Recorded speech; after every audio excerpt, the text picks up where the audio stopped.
Fala aí, pessoal, tudo bem com vocês? Já estou começando a palestra de hoje sorrindo porque eu estou confortavelmente sentado na minha cadeira de balanço e se eu for falando com vocês e ela começar a balançar, não se preocupe, não é labirintite, é apenas a cadeira. E eu estou brincando, já iniciando a conversa brincando, para relembrar e fazer homenagem a um palestrante que eu adoro, que é o Manolo Quezada, que hoje faz palestras lá no céu. E ele sempre começava as palestras dele falando que ele agradecia a todos os encarnados que ele estava ali presentes, que ele enxergava e escutava graças a Deus, e também agradecia a presença de todos os desencarnados que ele não escutava e não enxergava. Graças a Deus. Então era com esse bom humor que ele começava sempre a palestra dele, que sempre foi muito instrutiva, e com essa alegria fazia com que a gente se divertisse, saísse do ambiente de um centro espírita muito mais aliviado do que quando nós chegamos. E nossa conversa de hoje fala sobre um tema que é bem legal, porém muito mal interpretado pela grande parte dos cristãos. Nós vamos falar sobre as riquezas da terra e as riquezas do céu. E toda má interpretação começa por causa de uma frase de Jesus, quando ele disse que era muito mais fácil um camelo passar pelo buraco de uma agulha do que um rico entrar no reino dos céus. Isso foi mal interpretado porque naquela época, esse buraco da agulha, ele era uma gíria, era uma expressão. E se falava isso por causa de uma portinhola que existia nas muralhas das cidades. Jerusalém, por exemplo, ele era totalmente fortificada. Era totalmente envolta nessa muralha. E uma parte dessa muralha ficou até hoje lá na cidade, que é chamado Muro das Lamentações. O resto da muralha, infelizmente, com o tempo, degradação, as guerras, acabaram caindo abaixo. Então, como funcionava? As cidades mais importantes tinham essa muralha para se proteger dos saques, para se proteger dos ladrões. Então, chegava na parte da tarde, quando estava quase pondo o sol, eles fechavam as portas da cidade, que eram portas enormes, como a gente vê nos filmes, aquelas portas, 3, 4 metros. Porém, para as pessoas que moravam na cidade e chegavam um pouquinho mais tarde, existia do lado uma portinha. Nessa portinha, passava-se normalmente um ser humano, só que não conseguia passar um animal. Não se passava cavalo e nem camelo. Por quê? Porque senão poderia passar um ladrão ali correndo com um cavalo e entraria na cidade. Se a cidade estivesse fechada e alguém visse esses ladrões, esses saqueadores de longe, era muito mais fácil combatê-los, porque só tinha aquela portinha, era só chamar os guardas e tudo mais.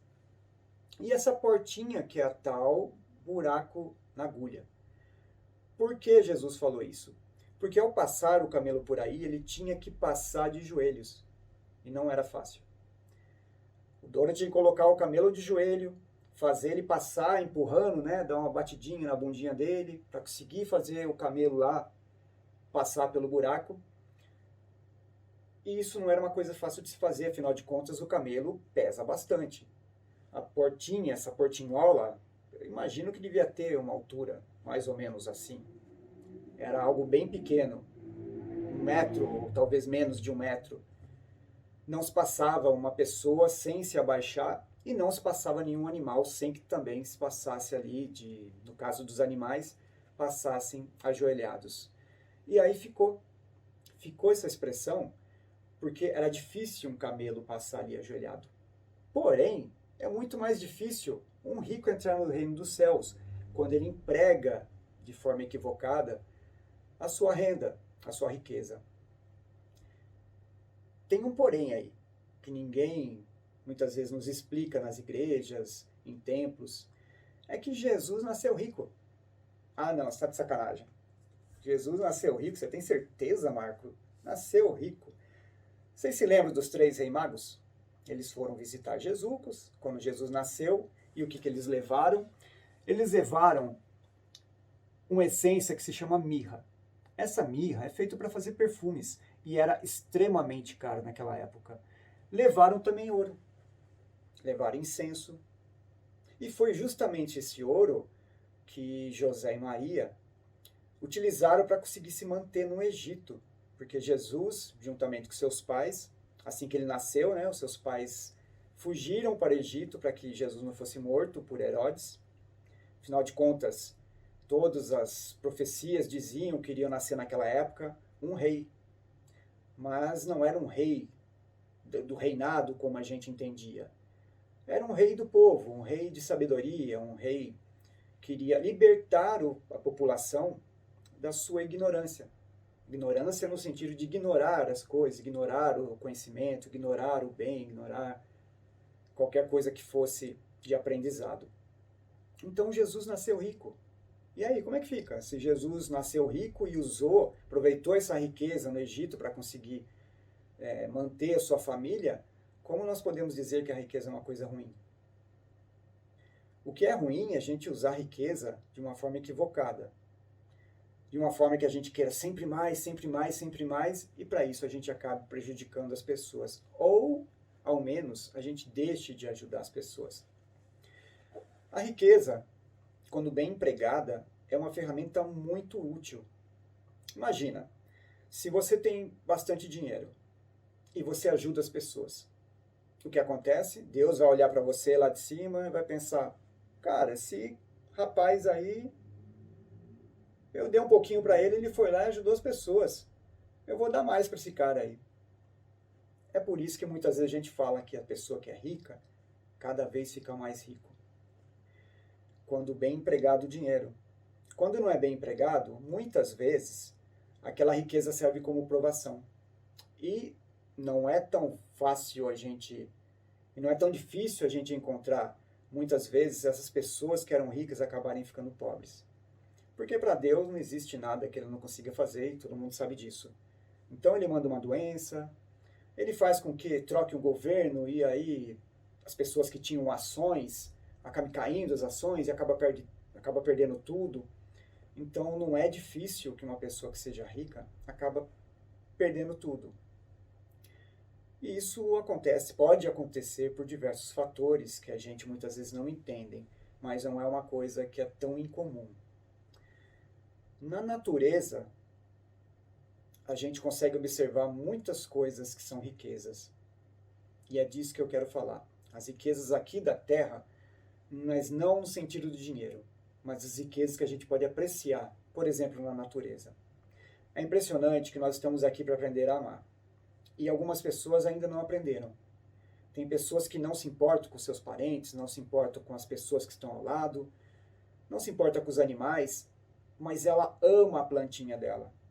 Ela faz de tudo para a plantinha. Ela até não viaja porque não tem ninguém para regar a plantinha. Então ela ama aquela plantinha com todo o seu coração. Ela é uma pessoa ruim? Não, ela só aprendeu a amar a plantinha por enquanto. Numa próxima vida, talvez ela tenha um cachorrinho. E aí vai amar aquele cachorrinho com todo o seu coração. Ou seja, ela já subiu um estágio no aprendizado do amor.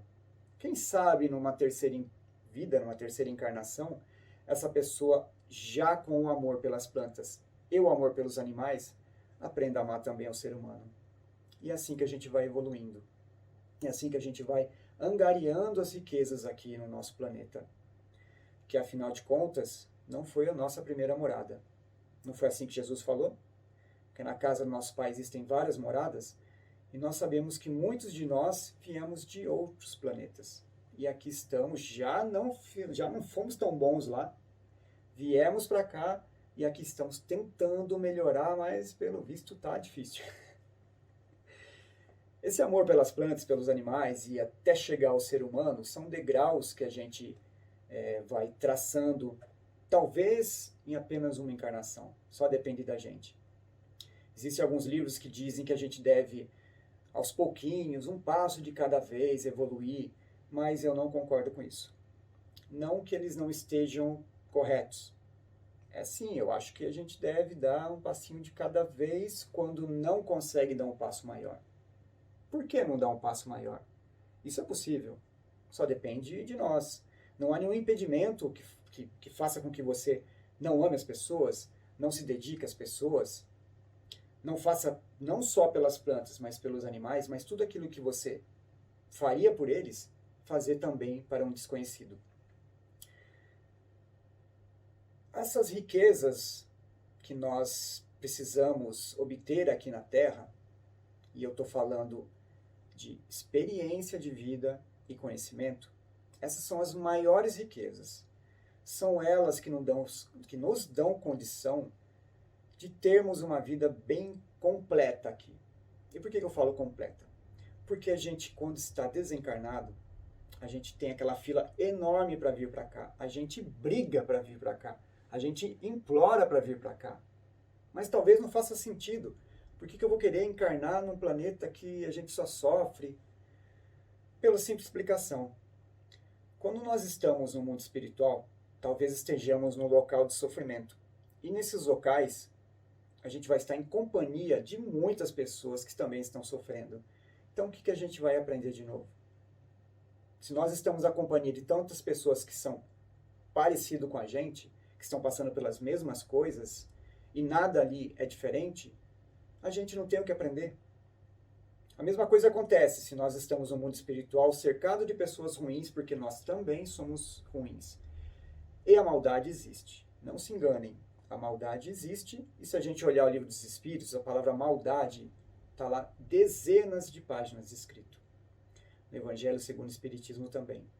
Então não vamos tentar tampar o céu. Aliás, eu nem sei a expressão, eu não gosto de expressão popular. Será que é porque eu sempre erro? Mas não vamos tentar tampar o sol com a peneira. Muitas vezes a gente fala, não existe maldade, é só ausência do bem. Cara, isso é só uma expressão bonitinha para a gente não querer dizer que a maldade existe. Existe sim. É uma das dualidades da vida e existe e Deus permite, porque é útil. Mas por que é útil? Então vamos lá. Se eu estou então no mundo espiritual cercado de pessoas maldosas, eu não vou aprender o que é o bem. Eu não vou aprender a ser uma pessoa boa porque eu não vou ter ninguém como exemplo. Se eu estou no mundo espiritual também, no lugar que só tem pessoas boas, eu também não vou aprender muita coisa na prática. Posso aprender na teoria. Lá existem escolas, a gente assiste palestras, a gente tem trabalho que a gente pode servir ao próximo. Porém, algumas coisas nós não somos testados. Como que a gente vai ser testado na nossa paciência se lá só tem pessoas que te tratam bem? Como que nós vamos ser testados se nós vamos conseguir lidar com os nossos vícios morais ou com os nossos vícios materiais, por exemplo, cigarro e tantas outras coisas, se lá não existem essas coisas? Então é por isso que existe uma fila enorme para que nós estejamos aqui, porque aqui sim seremos colocados à prova. Aqui realmente nós vamos saber se tudo que nós aprendemos no mundo espiritual a gente consegue realmente executar aqui. E é por isso que essa concorrência enorme existe. E como eu estava falando da maldade, da bondade, por que Deus permite? Porque se não se juntar pessoas boas e pessoas ruins no mesmo ambiente, as pessoas ruins não vão ter exemplo. Se eu estou na rua e eu vejo uma outra pessoa lá na frente, ela vê uma garrafa no chão, e aí sem ninguém olhar, ela pega essa garrafa, anda um pouquinho, ou anda até bastante segurando a garrafa ali, tendo o trabalho de segurar aquela garrafa, e lá na frente ela joga no lixo, eu vou ficar olhando e vou ficar admirado. Se eu for uma pessoa que tem interesse em evoluir, talvez alguns nem se importem. Mas se eu estivesse num ambiente em que não houvesse pessoas que fizessem esse tipo de coisa, a gente ia aprender como? A gente nem ia pensar em fazer isso. E é bem legal que, por exemplo, o metrô de São Paulo é uma limpeza, cara, o negócio brilha, o chão brilha. Lá o lugar é tão limpo que as pessoas têm vergonha de jogar alguma coisa no chão. Então por aí a gente vê. A gente vê que quando todo mundo faz algo, as pessoas têm a tendência de fazer aquilo também. E se for coisas boas, ela tem a tendência de contrair esse hábito daquilo que é bom. E por mais que a gente pense que algum dia vai bater no meu coração a bondade e eu vou fazer alguma coisa de bom para a humanidade. Esse dia vai ser bem difícil de acontecer. Porque grande parte das vezes a gente só se torna bem fazendo coisas boas, mesmo contra a nossa vontade. Mesmo que não bata no seu coração, vá lá e faça. Vai fazendo, faz com preguiça mesmo, faz do jeito que você consegue, você vai acabar tendo hábito, esse hábito vai ficar bem preso a você, vai se juntar ao seu inconsciente, até que aquilo vai ser uma questão natural que vai adentrar o seu coração. Então, querer vir para cá, encarnado, achando que do nada seremos pessoas boas, sem a gente treinar a ser bom, porque a gente observa alguém, ou porque a gente ouve falar, cara, dificilmente vai acontecer. Porque se nós já tivéssemos essa capacidade de, num estalo, a gente do nada se tornar uma pessoa boa, não precisaria vir para cá. Poderia se tornar boa lá no mundo espiritual, e não aqui. Então, nós precisamos ser mais conscientes. E por falar em consciência, todos nós, espíritas ou não, mas vamos falar dos espíritas, porque nós não somos melhores do que os outros. Mas nós temos alguns conhecimentos que os outros ainda não têm. Então, nós temos mais responsabilidade de nos mudarmos, mais responsabilidade de sermos pessoas melhores. Só que nós, espíritas, a gente aprende e esquece. A gente aprende, escuta as palestras, a gente pensa, nossa, que da hora, eu nunca tinha pensado nisso, isso é muito louco. Cara, como é que eu nunca pensei nisso? Aí termina a palestra, aí eu vou assistir Netflix, vou assistir o Jogo de São Paulo, e acabo se esquecendo logo em seguida. É impressionante como nós, seres humanos, a gente se esquece. E é muito mais impressionante como a gente reclama, meu Deus do céu, como todos nós reclamamos das coisas. A gente nasce pobre e reclama porque não nasceu rico. A gente nasce rico e reclama. Reclama porque o pai da gente só trabalha e desde criança nunca nos deu atenção. Nunca nos levou para chupar um sorvete. A gente reclama porque a gente é rico. Mas a gente não tem um amigo de verdade, porque todos que estão ao nosso redor são interesseiros. A gente reclama porque a gente é rico, mas não tem um amor de verdade, porque assim como os amigos, muitas mulheres também só querem o dinheiro. Então a gente reclama de tudo. Eu tenho alguns amigos que moram na zona rural. E desde cedo, quando eu era adolescente, estudava com eles, eles reclamavam que eles moravam nessa zona rural, porque era difícil acesso para chegar na cidade. Então, o que é que eu acho que nós espíritas estamos nos esquecendo? Estamos nos esquecendo que não há erros, que nós estamos no lugar certo. A pessoa que nasce na zona rural, por exemplo, ela pode ter sido um industriário em outra vida. E nessa outra vida, ela trabalhou pra caramba, não tinha tempo pra nada, não curtiu a vida, não curtiu o dinheiro que ela ganhou, não curtiu a família. Desencarnou e quando chegou lá, pediu pelo amor de Deus que tivesse uma encarnação mais tranquila. Aí os mentores olharam para a ficha dela e falou: tá, você até que tem merecimento, beleza, você vai nascer num lugar que é mais tranquilo. E ela nasceu na zona rural. Ou não nasceu, ou ela nasceu numa cidade pequena. E a pessoa reclama. Deveria dar graças a Deus que agora ela não precisa levantar 5 da manhã para ir para São Paulo, pegar metrô, pegar ônibus, sei lá, 4 horas de condução, somando a ida com a volta.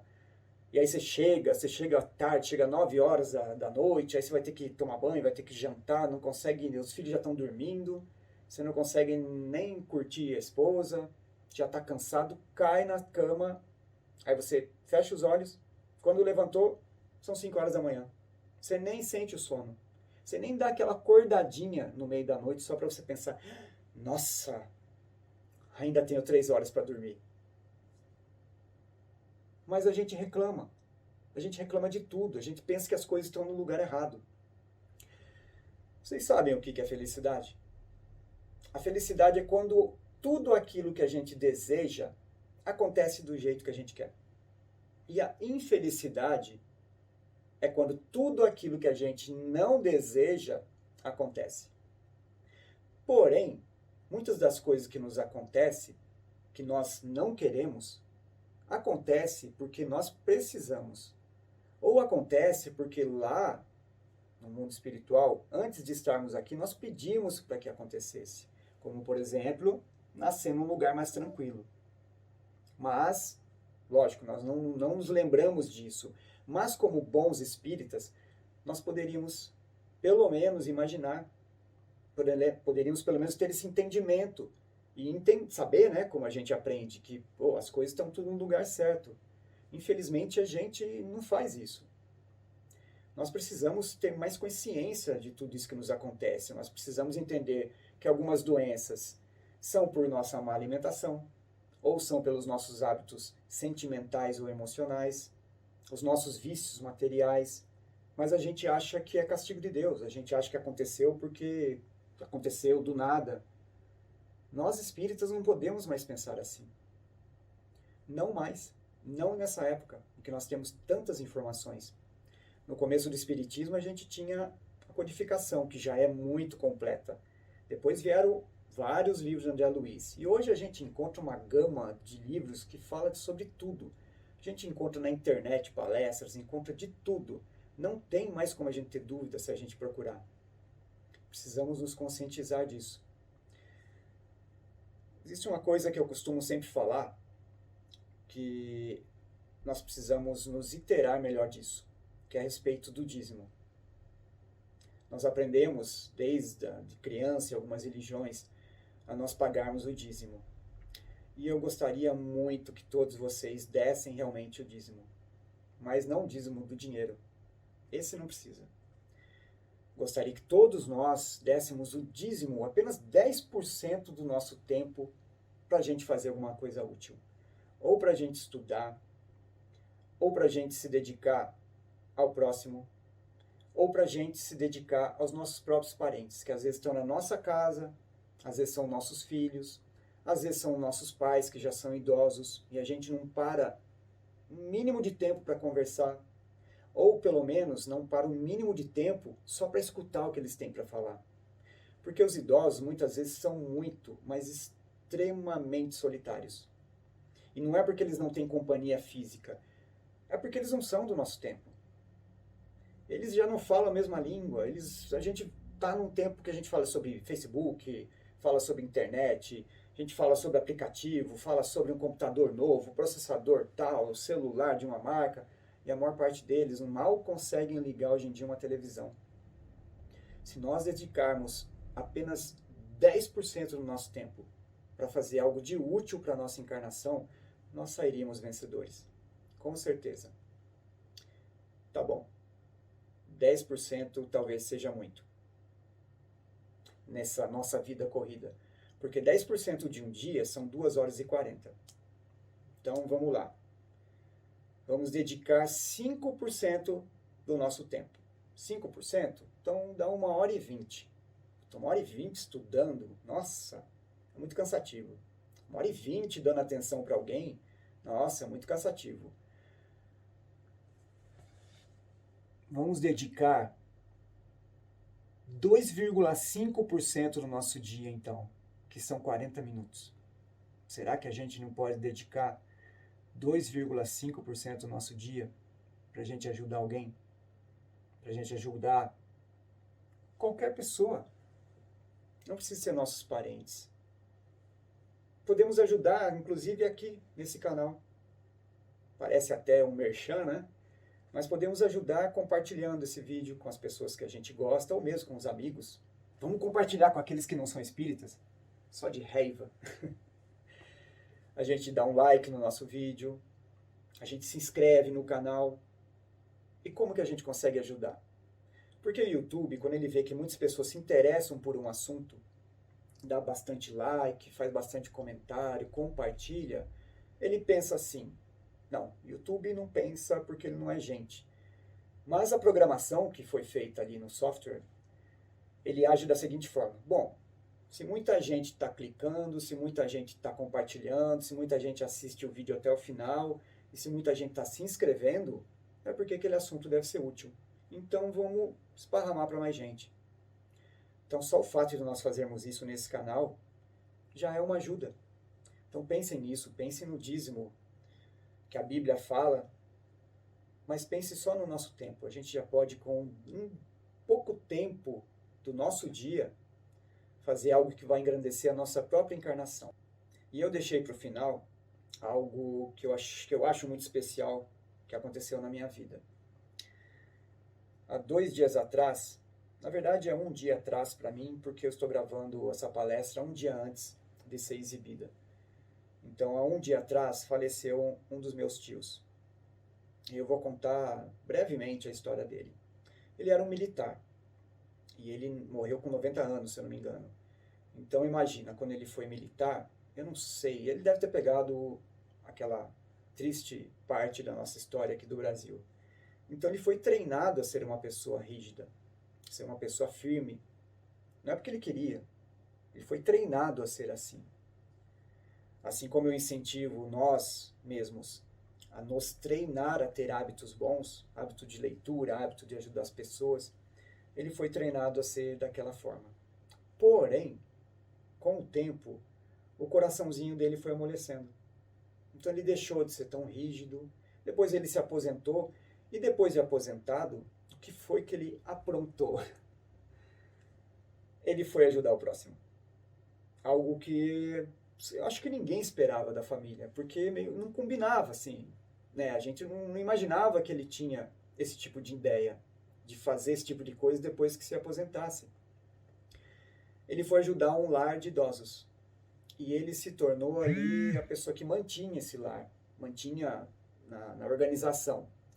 Então a gente via, ele passava sempre na frente de casa, andando, a gente via ele para lá e para cá, indo recolher ajuda, mantimentos, alimentos, doações, às vezes ia até pegar móveis, ia atrás de alguém que tinha carro, ia buscar um guarda-roupa, ia buscar alguma coisa para cuidar desses idosos. E ele cuidou desses idosos por, me parece, mais de 20 anos. Até que a esposa dele, ela ficou adoecida. Aí ele deixou a organização dessa entidade com outra pessoa e foi cuidar da esposa. E cuidou da esposa também por quase 20 anos. Juntamente com os seus filhos, lógico. E por que eu estou citando isso? Hoje em dia não é mais assim, mas quando eu estudei, nós tínhamos ali as notas na escola. Então, se um aluno fosse muito bem no primeiro semestre e depois no segundo semestre ele fosse mal, ele ficava de recuperação. Mesmo que se as notas juntas chegassem na média que precisava, como houve uma piora do aluno, ele ia para a recuperação. Ou pelo menos ele ia para eles chamavam de conselho, que era os professores se reuniam, conversavam e analisavam cada aluno. Pô, a gente deixa passar, não deixa, essa piora, o que será que aconteceu? Aí talvez alguém tivesse alguma informação útil, podia falar que, sei lá, houve uma separação dos pais, ou a criança ficou doente, então por isso que ela foi mal no final do ano. Havia esse conselho. Porém, se houvesse uma boa melhora no segundo semestre, esse aluno muitas vezes passava direto. Mas por quê? Porque houve uma evolução. Mesmo que aquele aluno, na soma das notas, ainda não alcançasse, muitas vezes os professores passavam. Porque uma coisa é você estar no alto e você decair. Outra coisa é você estar aqui embaixo e você subir com o tempo. E eu estou citando isso porque eu acho que é isso que aconteceu com meu tio. Não que ele estivesse decaído ali, que ele fosse uma pessoa ruim, não é nada disso. Mas ele melhorou muito. Meu Deus, o meu tio, sinceramente, é a única pessoa que eu já vi e que eu já presenciei, que eu posso dar como exemplo de uma melhora extrema, de uma melhora muito grande, uma evolução muito grande em sua encarnação. E é por isso que eu estou citando aqui. Talvez nem devesse citar parentes próximos, mas meu tio, ele é uma pessoa que me inspirou em algumas coisas, me inspirou a prestar serviços a outras pessoas, né? Serviço, já me esqueci como é que se fala. Não aprendi muito bem, então, né? Serviço comunitário. Ele me inspirou a prestar serviços comunitários e ele é uma pessoa que me orgulha muito. E talvez por esse merecimento ele desencarnou dormindo. Isso é um fator de extrema alegria para mim. Saber que não sofreu. Mas não entendo errado. Não é porque alguém, por exemplo, sofreu antes de desencarnar, significa que ela foi uma pessoa ruim.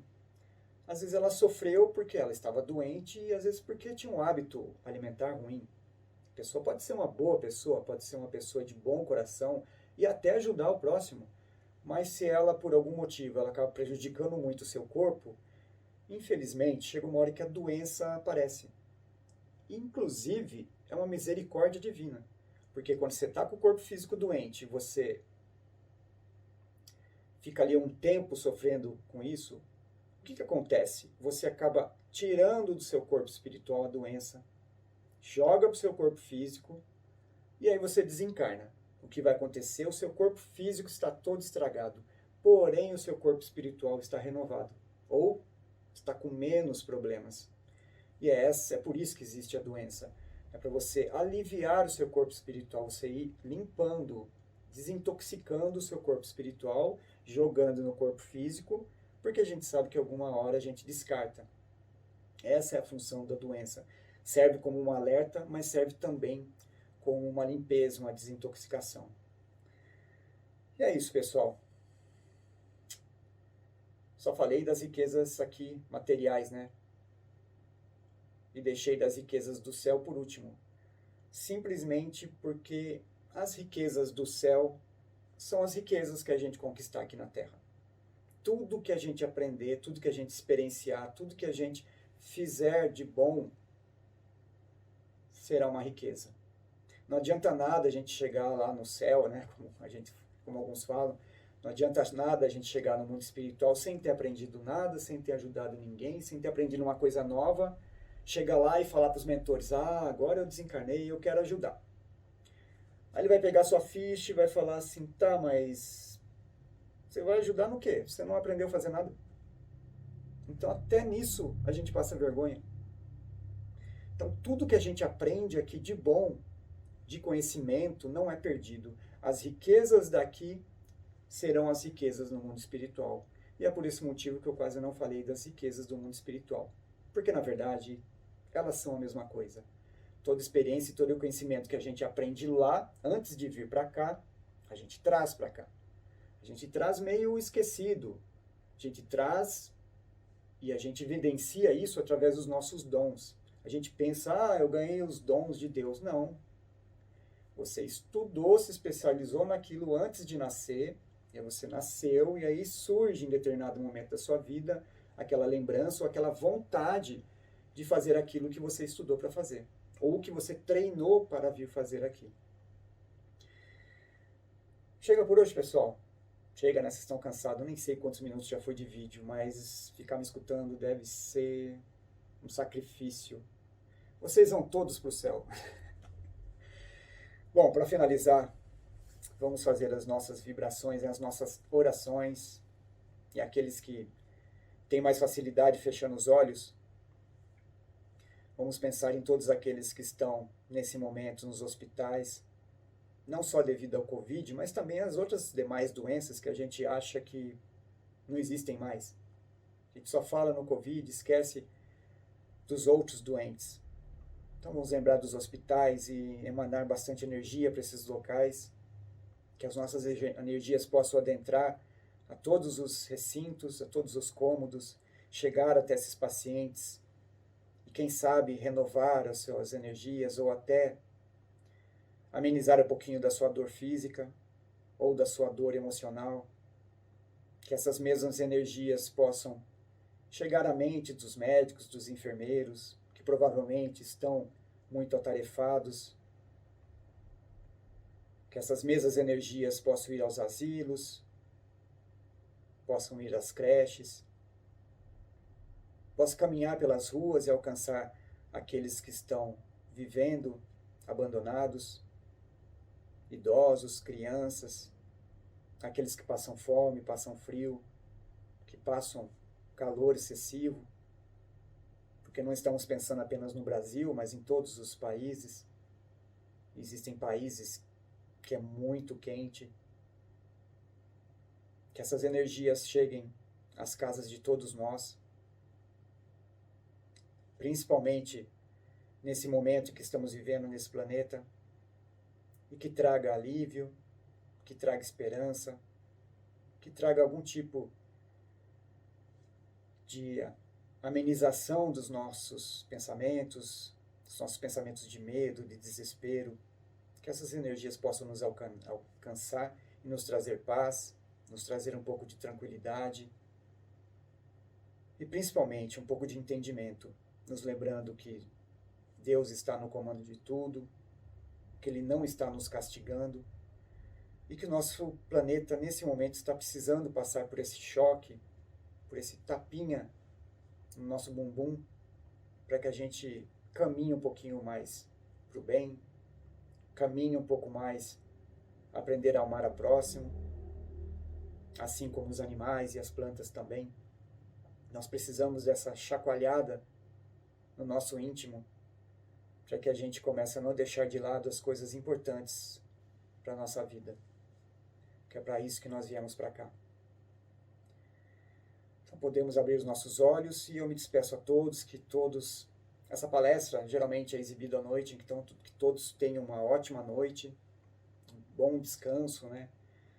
Vamos nos lembrar de, antes de dormir, agradecer pelo nosso dia e pedir ao nosso anjo da guarda, aos nossos mentores, que nos guie durante a noite, que nos proteja, que nos guarde e, quem sabe, que permita que nós possamos ir para lugares bons, lugares de aprendizado, quem sabe até ajudá-los em alguns tipos de trabalho.